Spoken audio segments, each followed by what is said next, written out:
We sort of sat on that couch literally 4,000 miles from where we sit today and said, what if we've built a company that allows us to travel all over the world together? And like draw up a plan of how we're going to actually make it happen exactly the way we want it to. With Crystal, like doing Instagram has completely changed our business. And that's the yin and the yang of Jason and I, is I look at everything sort of creatively. He's got another perspective of we need to really focus on the detail. And it's been really great to watch that happen with, Southern Craftsman Marine.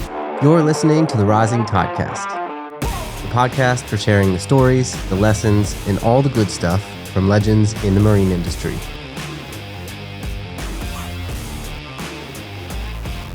Welcome to another episode of the Rising Podcast. Today, I'm super excited to have Jason and Crystal Lucas on the podcast. They are the talented husband and wife team behind Southern Craftsman Marine. They specialize in fine marine carpentry. They've got a big following on Instagram, and they do teak fitting for sport fish yachts, which are all over some of the best sport fish yachts in the world at some of the best fishing destinations in the world. And you guys are based in Jupiter, Florida. I know you're a go-to choice for many custom builders and known for your excellence in craftsmanship. And fun fact, actually met Crystal on my last tour in the US with Short Marine team. She was privy to a few wild stories that normally stay on the cutting room floor. You got a little behind the scenes peek. So welcome, guys. Stoked to have you on. Good to be here. Yeah, thank you for having us. I know you got a very interesting story, and what you do is super interesting. You work together now, the dynamic duo, the husband and wife team.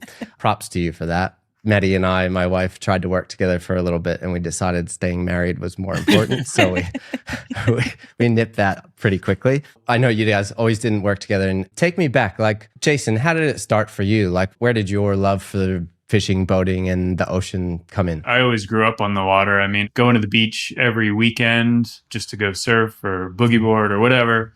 My dad worked on headboats and stuff like that. So like, that's how I kind of got into fishing. And then from working on headboats, that transitioned to working on the docks. And then from working on the docks, I became a not commercial guy, but like we would do, live bait fishing here. So I started doing that. And then, one thing led to another. I met a guy, and that took me into the marine side of carpentry. My father was a carpenter, home carpenter. So I always worked with him weekends all the way through the summer doing it, doing home carpentry, and then transitioned into marine carpentry. I knew that I was always pretty, talented. I was always super tactile. I was always building stuff as a young kid, and then knew that I wanted to do something that was somewhat artistic, I guess you would say.